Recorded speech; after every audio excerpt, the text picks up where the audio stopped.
Warframe shows us how to focus on the Tenno Ways, Tera gives us an overview of the new ninja class, Dungeon Fighter Online showcases the Female Slayer's second awakenings, and Gigantic is no longer Windows 10 exclusive?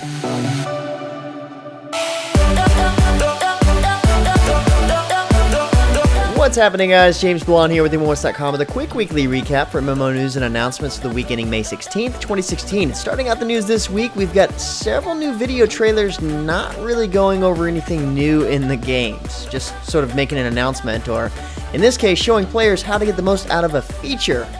As you can see here, Warframe released a new video this past week going over the Tenno Ways, its 4 schools, the abilities, and how to use them and grow them. This feature is unlocked after completing the second Dream quest line, but for explanation's sake, the focus abilities are based on 5 schools, each representing a different Tenno Way. Once you've selected one of the schools, you get a special ability associated with that Tenno Way, and it's used across each one of your Warframes, no matter which one you choose to use. The new video shows you how to use the focus lens to gain focus converted from excess affinity earned in missions to upgrade your focus ability. Now, this is something that's been in the game for a little while now, but I'm thinking that they needed to explain it a little bit better, and this is what they came up with. According to the comments on this video, people are actually saying that this system kind of needs a rework in the first place, so who knows, this video might be irrelevant later on just because Digital Extremes does a fantastic job at taking community feedback. On the other hand, for those who are actually trying to figure out how this system works effectively, hopefully this helped you out. And if that's the case, check out the new video at the site post at MMOHuts.com to get a better understanding of the Tenno Ways. Likewise, we have a brand new closed beta trailer for the almighty Dreadnought. This trailer here is actually the intro video when you get into the game, and it sort of gives a backstory on what's going on with the battles that happen, but realistically, it's just a video announcement that the game is now in closed beta and the Founders Packs are now available, which they already kind of have one of those videos as well. There are 2 Founders Pack options. One is $9.99 and it gives you 500 Greybox points, which is the cash shop currency, 7 days of elite status once the game officially launches, exclusive cosmetic items, 2 beta keys to give friends, and 1 of the hero ships. Now the other pack is $39.99. It gives you 3,000 Greybox points, 30 days of elite status, cosmetic items, which are different from the other pack, 4 beta keys for friends, and all of the current hero ships. Not too bad in terms of what they offer if you really want to get into this game. If you haven't already, check out my first look to get an idea of what to expect. Next up, we see the new Ninja class video guide for Tera's upcoming content expansion, which, as we just found out, it's scheduled to release tomorrow, May 17th, so I was kind of close on my guess last week. According to Mike Dot, one of our writers on MMOHuts who got hands-on with the new class early, the Ninja is a very different beast than the Reaper and pretty much every other melee class for that matter. They are the first melee class in the game that uses cloth armor versus leather or heavy armor, and therefore makes them the ultimate example of high-risk, high-reward gameplay. She's definitely right for players looking for a melee class that will actually give them a challenge. To make up for their light armor and fragile exterior overall, they can perform tons of quick and high-damaging attacks within a matter of seconds, repositioning themselves quickly by dashing in and out of harm's way, plus they've got a few ranged attacks up their sleeves as well. Besides the Ninja class, the Secrets and Shadows update brings in a new storyline quest, new dungeons, the introduction of the flying mounts, which are pretty awesome, and plenty more. Check out the new Ninja class overview trailer as well as Mike Dot's expansion press preview article from the links below for more details on what to expect when the expansion releases tomorrow, May 17th. More expansion details in the news this week. ASTA, the War of Tears and Winds, announced that the first major content expansion was headed to the game really soon. This one's called Myth 1, Wrath of the Berserkers, and it will raise the game's level cap to 55, opening up new content, including a new area named Watto, a new dungeon in the Mountains of Trials, along with new quests and achievements. In Watto, players can encounter those from other factions like they can in Mook Plateau, but in a larger area with more powerful monsters. The Mountain of Trials, the new dungeon located in the center of Watto, is composed of 7 boss rooms where players can find their ideal challenge, whether it's a 1-player easy dungeon, a very hard run with a few friends, or a raid with 10 players. It's kind of like a name-your-own-dungeon type of setup. According to the recent announcement, the expansion is coming the last week of May, and they are currently working on a patch to incorporate more features and challenges into ASTA, revealing full details on that later on. Next up, for those of you looking for some old school action, Red Fox Games and SG Data are teaming up to bring players the open beta of 12 Sky 2 Classic once again. Originally, the game was published in North America by Area Games and shut down back in 2013, but now it is back with new content from the new developers and publishers. The latest version brings the return of the 3 iconic factions, Noble Dragon, Royal Serpent, and Grand Tiger, along with a compression of unwanted features to produce a more streamlined game. PvP also received a hefty helping of balances to be in the best shape it's ever been. Plenty more new advancements have been made, but if you need to know more, check out the MMOHuts site post or check out the open beta itself. The servers went live this past week on May 11th. But speaking of Area Games, this past week we see an X-Legend developer interview video for the new fantasy MMORPG Twin Saga that talks about the game's core design and basically what makes it different than any of the past 4 X-Legend games. Well, like I've mentioned before, the cool and unique part about this game has got to be the Tera cottages, the walking houses that you see in the preview trailers. Everyone is able to acquire one of these, and as it travels around the map, players can hop in and roam the game world, and it's kind of set up like a clown car, sort of small on the outside, but really huge on the inside. Therefore, players can stay inside to raise crops in the greenhouse, develop their professions, and more. On a personal note, I feel like the walking houses are cool and all, but seeing that they are so large inside, I don't really see how it's going to be any different than being in any other player housing situation, other than the fact that when you decide to get out, you're in a slightly different location than you were when you actually got in. Oh well, I guess we'll see.